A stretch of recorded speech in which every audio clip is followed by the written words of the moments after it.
Introduction first. Smile, John. Okay. Good evening. It's July 4th, 2025. We're in Studio D4 today, and it's my pleasure and my distinct honor to be speaking with Mr. John J. Jeckovich. How are you doing today? Very good, Psycho. I like your new outfit again today. I can't keep up, but you're looking well. All right. I heard you had a nice dinner, and you had a nice dinner today? Yeah, I was stuffed, yeah. You ate too much. Well, let me ask you a question pertaining to weight. In your draft documents in the early 1940s, it stated you're 187 pounds. How much you weigh now? 151. You have a lot of catching up to do. Yeah. You have a lot of catching up to do. You're 30 pounds shy, but the benefit of this is if you put your World War II uniform back on, it fits you loosely, which is nice because most people, when they get older, they get heavy. So you did quite well. And happy 4th of July, Yeah. Mr. Jeckovich. Imagine that. It's 4th of July already, huh? Wow. Mr. Jeckovich was from Company H, the 2nd Battalion of the 291st Regiment of the 75th Infantry Division of the U.S. Army during World War II. Mr. Jeckovich believes in the motto, yesterday is history, tomorrow is a mystery. Yes, it is. Will you make it? Who knows? Today is a gift. Today's a gift, right? Right. Yeah, listen, boys and girls, it's a short dance around the sun. It's a short dance around the sun. Don't be foolish and think it's not. Mr. Jeckovich blinked his eyes, he said at 20 years old, and now he's 100, right? Yeah. Where the hell did 80 years go? I don't know. It went that fast, right? That's right. Unbelievable. Unbelievable. 1 second, please. Mr. Jeckovich was a drafted combat infantry veteran in World War II. He was shot up by a sniper in his shoulder. He was beat up. He was stabbed. Lost a hip. Lost a hip. He was bombed. Trench foot and frostbite. And shrapnel still in his body. Shrapnel, lots of shrapnel still in his body. How's that frostbite? Still there. 80 years of miserable pain. It does not go away. Nothing you can really do about it. No. How's the pain level? What's it? 7. Huh? 7. 7, yeah. At night, does it get worse? Yeah, the night gets worse, yeah. What's it go up to about 8, 9? 8 or 9? What? Pain level. Pain level? 8? Yeah. 7. Seven. 7. Yeah, during World War II, frontline combat infantry, like Mr. Jeckovich, they were not given the proper clothing. It was the coldest winter of record during the Battle of Bulge. They weren't giving you the proper clothing. What did you have to wear, John? What did you wear? What did you wear? Before they gave us the clothing? Yeah, when you were... Your regular army stuff. Army uniform. Yeah. Summer uniform? Yeah. And that was during the coldest winter of record. Yeah. And where did all the beautiful warm gear go to?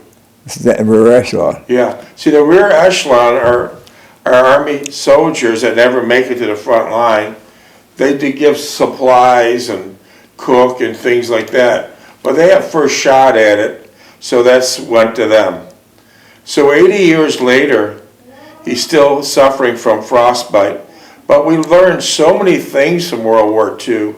Thousands and thousands of things we learned from World War II. For example, on a small scale, if you're going skiing this year, snow skiing, and if you have a touch of frostbite, don't run into the lodge in front of the fireplace. Stay there, make a snowball, and rub it on that frostbite area. It'll get the blood circulating again. That's the problem. The blood stops circulating, then frostbite could do permanent damage. Very, very bad damage. So, we're celebrating the 4th of July today, and a lot of people are at barbecues and picnics drinking Jack Daniels on their boat. But unfortunately, a lot of people don't know what this 4th of July is all about. You really should educate yourself, because it's more than one big party. It's more than one big party. Don't be ignorant of the fact that you're ignorant. Knowledge is great power. Learn about 4th of July and World War II veterans like that. Today we're honoring all the World War II veterans on this 4th of July. This 4th of July is a day that holds great meaning for us in the USA. It is a time when the entire nation comes together and celebrates its independence. For example, if you didn't have fighters during World War II, like Mr. John J. Jeckovich, you might be in a communistic country, or you might be speaking German or Japanese, right? Right. Hitler wasn't stopping. Reflect upon our great history and honor these World War II veterans. As we commemorate them on this special day, let's pay tribute to these heroes who served in World War II. And most of these guys are in their early hundreds now.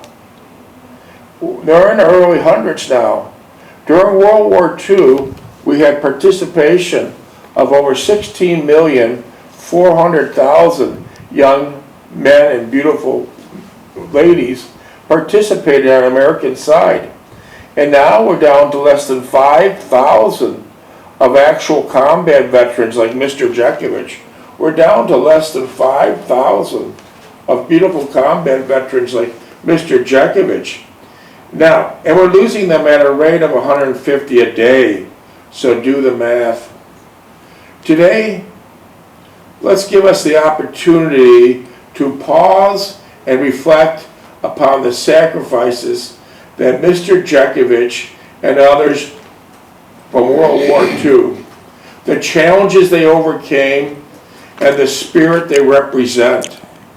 The spirit they represent, isn't that something? Yeah.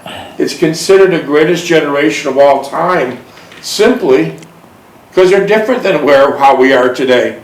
They appreciated things, they did great things, and they had great empathy. That generation, especially the World War II vets, had great empathy. Empathy is the glue to civilization. Empathy is the glue to humanity. And these guys had great empathy. They had great empathy. Mr. Jeckovich and others in World War II have endured the unimaginable hardships, and they witnessed the tragedies and triumphs of war. Their commitment to duty and the love for their country remain an inspiration. And that's what I'm saying. If you're just out there drinking Jack Daniels today and some type of beer, and you don't know what's going on in the history, then you don't know jack shit. You better educate yourself. Otherwise, as we said earlier, you might be speaking German or in a communistic country. Learn to be a fighter. As time passes, it becomes increasingly crucial to preserve the stories of World War veterans like Mr. Jeckovich.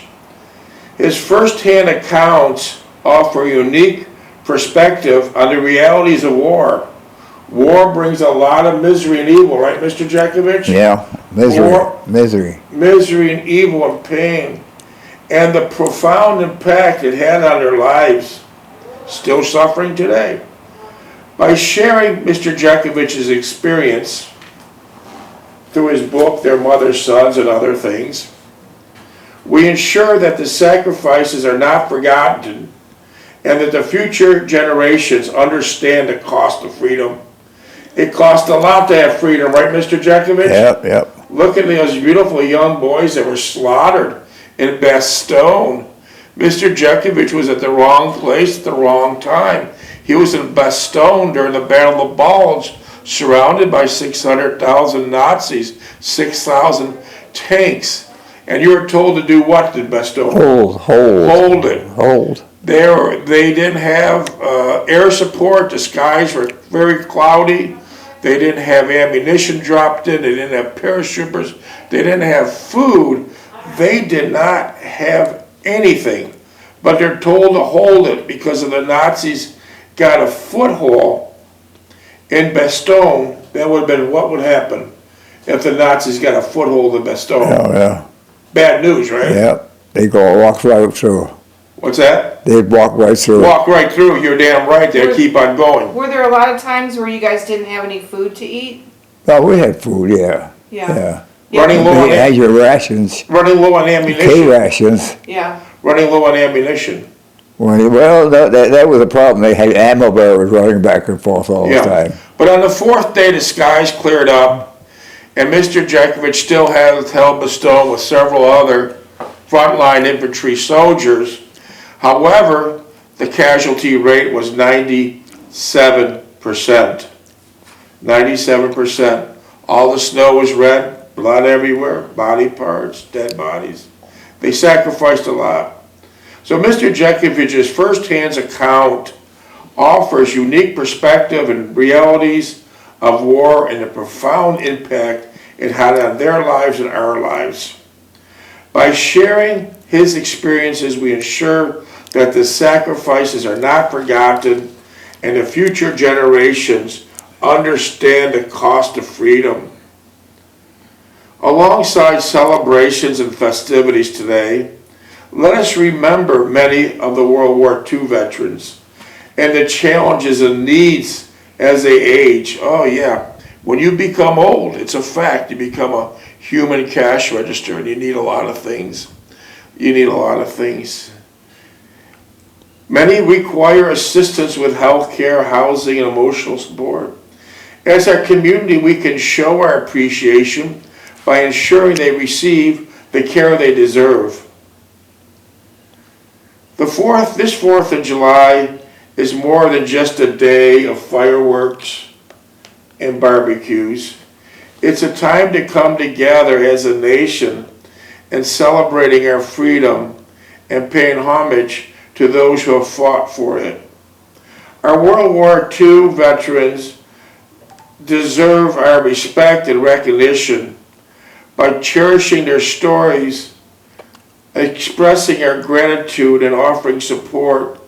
We ensure that their sacrifices will never be forgotten. Let's celebrate these remarkable individuals like Mr. Jeckovich, who have dedicated their lives to preserving life in America. They did a lot. For example, it's endless, but let's just speak. How do we recognize people like Mr. Jeckovich? Mr. Jeckovich were part of the most selfless and courageous operation in the history of mankind and humankind. Mr. Jeckovich, he left his homes like other military frontline infantries to help out complete strangers whom they had nothing in common. When you went overseas to the war, you didn't know any of them. No. They were complete strangers to you. You had nothing in common. So how may we be worthy of their legacy? How may we be worthy of their legacy? I don't know. Maybe you could tell me. I don't know how we can be worthy of their legacy. But I do know one thing. This is the greatest generation of all times. Bar none. Bar none. Mr. Jeckovich entered the war as a teenage boy. And then finally the war was over. But he didn't go unnoticed. He didn't go unnoticed during the war. Frontline as a teenage boy, he received the Bronze Star Medal, the Purple Heart Medal, the Army Good Conduct Medal, the American Campaign Medal, European, African, Middle Eastern Campaign Medal with 3 Bronze Service Stars, World War II Victory Medal, Army of Occupation Medal with Germany Clasp, Combat Infantry Badge, Sharpshooter Badge with carbine, pistol, and machine gun bars. Before you were drafted, Mr. Jeckovich, did you have weapons or did you shoot? No. After the war was over, Mr. Jeckovich, did you ever buy a gun? No. Never. 1 second, please. Mr. Jeckovich also received the Marksman Badge with rifle bar, an Honorable Service lapel button, during World War II. Wow, what an amazing guy. We have a couple notes here. Do you know the Meyer family from Stoughton, Wisconsin? Stoughton? From where? Stoughton, Wisconsin? Do you know the Meyer family? No. Okay. They made on their 3D machine, an imitation of, they think that's a type of machine gun you used in World War II. Would you take a look at it? This is made on a 3D machine and sent to you. Look at that. It's supposed to look like the machine gun that you, take it in your hands, Mr. Jeckovich. Yeah, tripod and everything, yeah. Take it in your hands, Mr. Jeckovich. Take it in your hands, Mr. Jeckovich. Now, they made that on a 3D machine. Yeah, That's it's the neat, tripod. yeah, it's neat, You yeah. like that? Yeah. Thank Okay. you, the Meyer family. Yeah, Where are well, they from, Wisconsin? Wisconsin. Stoughton, Wisconsin, the Meyer Stoughton. family. Stoughton. 3D machine gun. That's very interesting. Yeah, That's very What was the name of that gun? Browning automatic, Yeah. Browning automatic. yeah. Okay, Okay. so, Yeah, I'll send them out a thank you note. yeah, that's interesting. It says here, Mr. Jeckovich, when you were drafted, that you lived at 3063 Orleans Avenue. Minutes? 13. Niagara Falls, New York. Is that true? Yeah, You lived there almost your entire Yeah. life. Mr. Jeckovich's book is titled Their Mother's Sons. And the book is basically Mr. Jeckovich, his father passed away when he was about 11 years old. His father was a legal immigrant from Russia, did everything it takes to be legal, came through Ellis Island, and a lot of Polish and a lot of Italian immigrants ended up in Niagara Falls and Buffalo. It was a beautiful city then, right? it was, not now. Not now, yeah. But it was a beautiful city. In fact, ironically, Buffalo, New York, had more millionaires in Buffalo at that time, hundreds of years ago, than any other city. How things have changed. And so his father came, his name was Marion Jeckovich.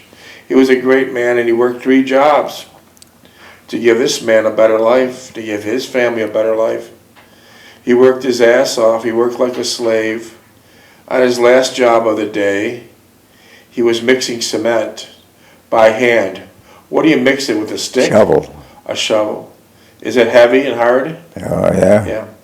On his last 3rd job that day, he was mixing cement. And he passed over and died of a heart attack.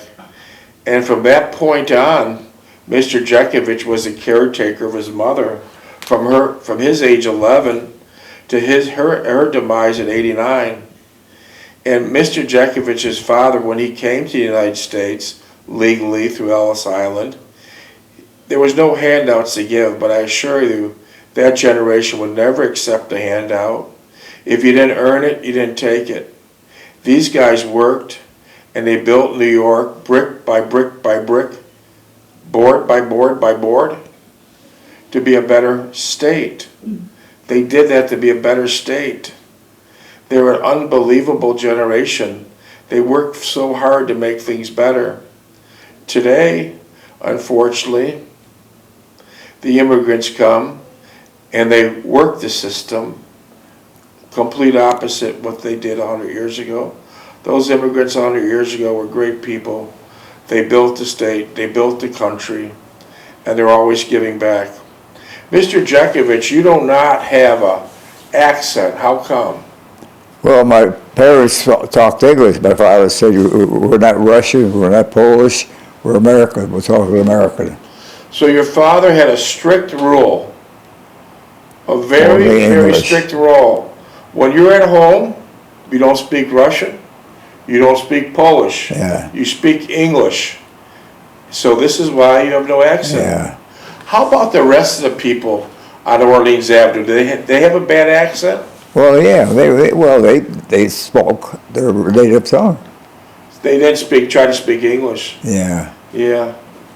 So when Mr. Jeckovich his father died 10 minutes. at 11, when he was 11 years old, the police came to his house and did what? So you could take the hospital, your father got hurt. Okay, they came to his house, they picked up this 11 or 12-year-old boy. They said, we're going for a ride to the hospital. Your father got hurt. Did they put you in the front seat or the back seat? So I put me in the back seat. I see. And then when he got to the hospital, tell us what happened. I asked the nurse, where's my father? She said, oh, we'll take you down.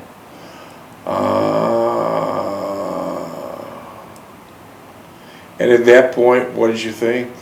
I said, what happened to me? He said, well, we'll tell you when we get down there. So you thought when the police left you off at the front door, you walked by yourself to the reception area, and you thought the lady that was at the reception area was going to take you to the second or third floor. Yeah. Instead, they took this young boy downstairs. What was downstairs? The morgue. And what did you see in the morgue? Well, I see my father laid out. He's got a little cement on his pants, a little cement on his face. Was his eyes open or closed? His eyes was closed.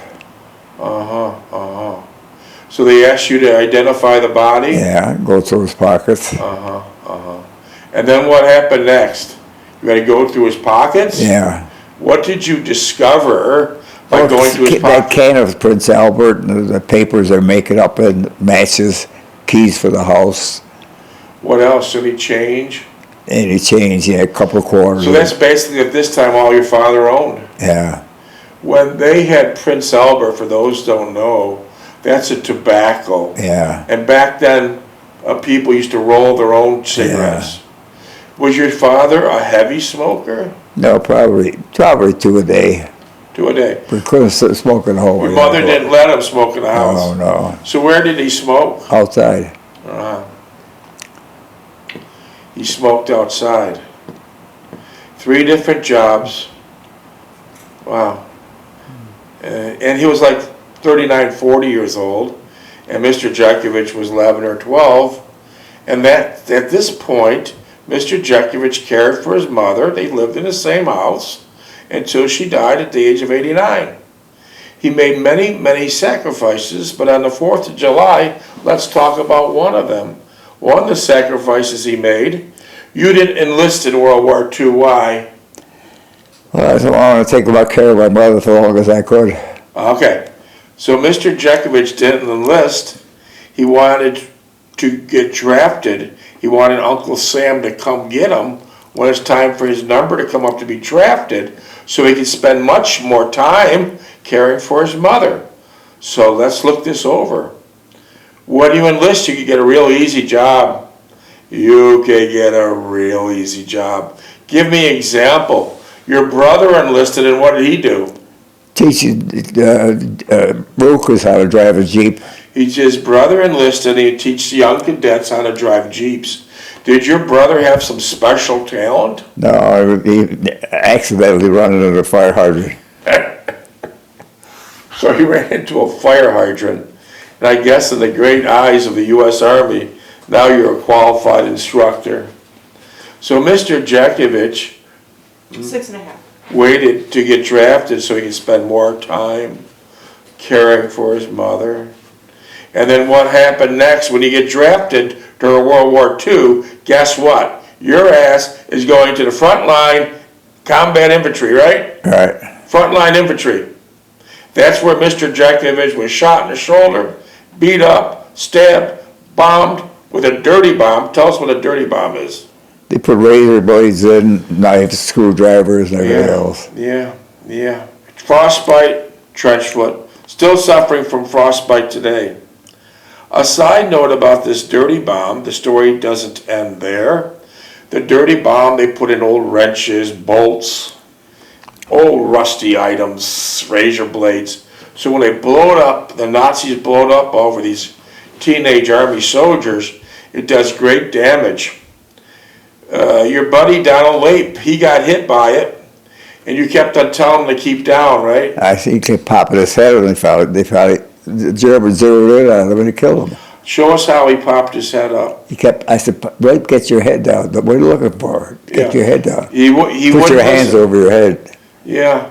So that bomb hit Donald Lape directly, blew off his head. Only thing left was his glasses. Hanging from one ear, Mr. Jeckovich removed his glasses and wrote a beautiful letter to his mother and father in New York. What part of New York? Whatever it. Yeah, wrote a beautiful letter, and she explained it was instant death, so your boy didn't suffer, but it wasn't a good way to go. But that same bomb, Mr. Jeckovich was next to Donald Lape. That's how he still has the shrapnel in his body. That's why he's loaded with metal, pieces of metal in his body. What happens when you go to an airport to check in? Oh, they bring me up, and I show up the paper, and I could tell. Yeah. The alarm should go off at any airport because of the amount of metal he has in his body. So Mr. Jeckovich has a written note from the Army stating that this is shrapnel in your body. Yeah, minutes, please. So, yeah. So this war brings such pain and misery even 80 years later, and people celebrating the 4th of July, maybe they only think the 4th of July is a bottle of beer. Maybe they only think the 4th of July is a hot dog, which is killing them. Maybe they only think the 4th of July is a bottle of Jack Daniels. There's a lot more to it. You must educate yourself. Get off your blinders and understand what the hell it's about. What did you used to do for the 4th of July when you were a kid? When were you in? When you were a kid, what was the 4th of July? Well, my mother made a good dinner, baked the cake. We had a dinner with my sister on, my uncle. So you had a nice childhood. Yeah. Now, when you were in the Army, what was the 4th of July like? Well, we had some on the fields in the woods. We never even celebrated them. No. Minutes, please. 3. 3. Mr. Jeckovich, we have hundreds of texts. We'll never get to them today. Studio time we rent is only 30 minutes a night. But this book, everyone's texting me about the book. They're so interested in this book. How much is the book and where could you buy it? You can't sell it. The book is not for sale, and it never will be for sale. The book is not about money. Mr. Jeckovich certainly does not need any money from any book. He's doing quite well. But the book was written for one reason and one reason only, to give the younger generation a better idea on how to live their life, on how to simplify their life, how to have a more wholesome life. And you can listen to the book for free. We already did 500 podcasts. We went from page 1 to the end of the book. How many pages? 849. We went from page 1, reading it, page by page, to page 849. And now we're the second time around. We're in chapter 7, the page 177. So you can listen to the book for free. There's no money ever involved in this situation, and never will be. Minutes? Minute and a half. The book is a beautiful book. I'm sure when you wrote the book, Mr. Jeckovich, you didn't use Google. Mr. Jeckovich? Yeah. When you wrote the book, you didn't use Google. No. You didn't use a computer. No. Use the yellow pages. You just used yellow legal pads. What stamina. What devotion. And then did you type it up yourself? No, I had a professor write it up at Niagara University. Okay. Yeah, well, it came out absolutely beautiful, the book. And it's so educational. It's unbelievable. And we thank you for writing it and sending out the message to the younger people, because they certainly need a lift. I feel sorry for them because husband and wife are both working. They're working 2 jobs, and the bills are so high, it's ridiculous. There's got to be some peace here. They can't always be grinding it out. 30 seconds. Grinding it out. There was 90,000 divorces in Florida. How long did your marriage last? How many years were you married? 69. Yeah, that's it. A great example right there. Why do you think there's 90,000 divorces in Florida? Money. Yeah. 10 seconds. Yeah. Money's destroying these marriages. Well, happy 4th of July, everyone. Happy 4th of July, Mr. Jeckovich. All right, I thank hope you. you have many more.